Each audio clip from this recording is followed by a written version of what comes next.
पढ़ेंगे पारदीपीय पठार।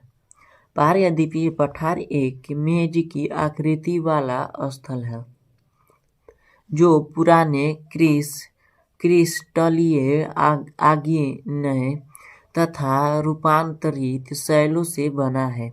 यह गोंडवाना भूमि के टूटने एवं अपवाह के कारण बना था तथा यही कारण है कि यही प्राचीनतम भूभाग का एक हिस्सा है। इस पठारी भाग में चौड़ी तथा छिछली घाटियां एवं गोलाकार पहाड़ियां हैं। इस पठार के दो मुख्य भाग हैं, मध्य उच्चभूमि तथा ढक्कन का पठार। नर्मदा नदी के उत्तरी में पारदीपीय पठार का वह भाग जो कि मालवा के पठार के अधिकतर भागों पर फैला है, उसे मध्य उच्चभूमि के नाम से जाना जाता है। विंध्य श्रृंखला दक्षिण में सतपुड़ा श्रृंखला तथा उत्तर पश्चिम में अरावली से घिरी है। पश्चिम में यह धीरे धीरे राजस्थान के बलुई तथा पथरीले मरु स्थल से मिल जाता है।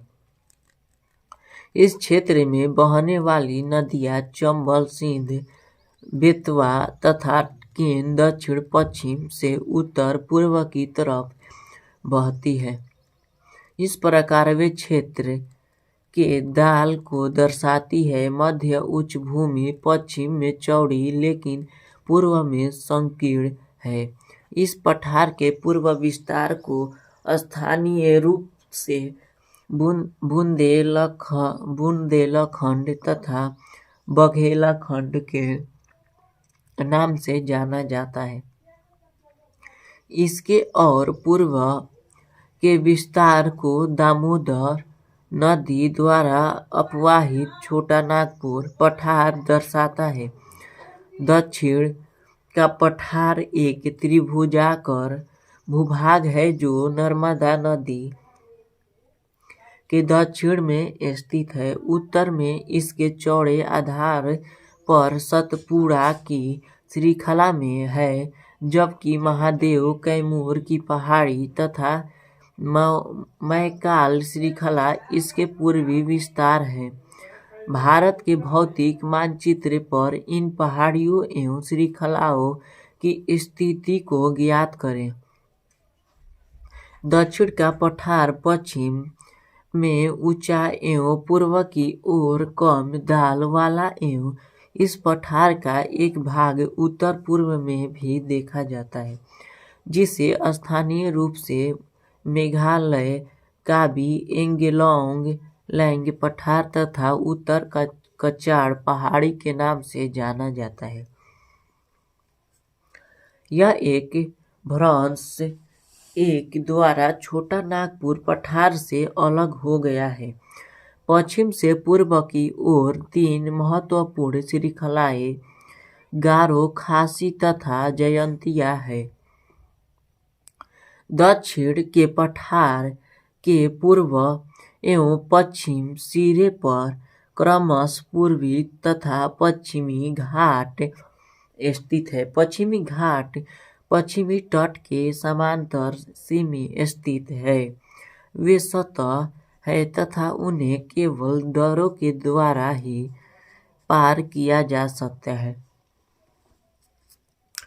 भारत के भौतिक मानचित्र में थाल घाट, भौर घाट तथा पाल घाट की स्थिति ज्ञात करें। पश्चिम घाट पूर्वी घाट की अपेक्षा ऊंचे हैं। पूर्वी घाट के 600 मीटर की औसत ऊंचाई की तुलना में पश्चिम घाट की ऊंचाई 900 से 1600 मीटर है। पूर्वी घाट का विस्तार महानदी घाटी से दक्षिण में नीलगिरी तक है। पूर्वी घाट का विस्तार सतह नहीं है, ये अनियमित है एवं बंगाल की खाड़ी में गिरने वाली नदियां ने इनको काट दिया है। पश्चिम घाट में पर्वतीय वर्षों होती है। यह वर्षा घाट के पश्चिमी दाल पर आर्द्र हवा के टकराकर ऊपर उठने के कारण होती है। पश्चिमी घाट को विभिन्न स्थानीय नामों से जाना जाता है। पश्चिमी घाट की ऊंचाई उत्तर से दक्षिण की ओर बढ़ती जाती है। इस भाग के शिखर ऊंचे हैं, जैसे अनाई मुंडी 2695 मीटर तथा डोडा बेटा 2633 मीटर। पूर्वी घाट का सबसे ऊंचा शिखर महेंद्रगिरी 1500 मीटर है। पूर्वी घाट के दक्षिण पश्चिम में शिवराय तथा जावेरी की पहाड़ियाँ स्थित है। उंडगड़मंडल जिसे ऊटी के नाम से जाना जाता है तथा कोडईकनाल जैसे प्रसिद्ध पहाड़ी नगरों की स्थिति मानचित्र में ज्ञात कीजिए। पारदीपीय पठार की एक विशेषता यहाँ पाई जाने वाली काली मूर्ति है, जिसे ढक्कन ट्रैप के नाम से भी जाना जाता है। इसकी उत्पत्ति ज्वालामुखी से हुई है, इसलिए इसके शैल आग्नेय हैं।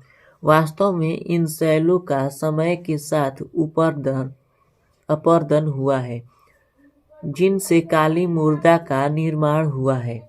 अरावली की पहाड़ियाँ पारदीपीय पठार के पश्चिमी एवं उत्तर पश्चिमी किनारे पर स्थित हैं। ये बहुत अधिक अपरदित एवं खड़ित पहाड़ियाँ हैं। ये गुजरात से लेकर दिल्ली तक दक्षिण पश्चिम एवं उत्तर पूर्व दिशा में फैली है। भारतीय मरुस्थल स्थल अरावली पहाड़ी के पश्चिम किनारे पर थार का मरुस्थल स्थित है। यह बालू के टिब्बों से ढका एक तरंगित मैदान है। इस क्षेत्र में प्रति वर्ष 150 किलोमीटर से भी कम वर्षा होती है। इस शुष्क जलवायु वाले क्षेत्र में वनस्पति बहुत कम है। वर्षा ऋतु में ही कुछ सरिताएं दिखती हैं और उसके बाद वे बालू में ही विलीन हो जाती है। पर्याप्त जल नहीं मिलने से वे समुद्र तक नहीं पहुंच पाती है। केवल लूनी ही इस क्षेत्र की सबसे बड़ी नदी है। बरकान अर्धचंद्राकार बालू का टीला का विस्तार बहुत अधिक क्षेत्र पर होता है, लेकिन लंबवत टीले भारत पाकिस्तान सीमा के समीप प्रमुखता से पाए जाते हैं।